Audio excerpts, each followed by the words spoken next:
లేస్తూ లేచేటి ఈత చెట్టును చూచి లోకులంతా పూజ చేసేరు.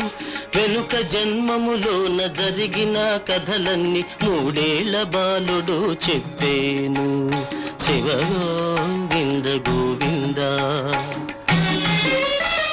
యాగంటి బసవయ్య అంతకంతకు పెరిగి కలియుగాంతమున రంకేసేను. యాగంటి బసవయ్య అంతకంతకు పెరిగి కలియుగాంతమున రంకేసేను. వీరభోగ వసంతరాయుడుగనే వచ్చి దుష్ట శిక్షణ అప్పుడు చేస్తాను.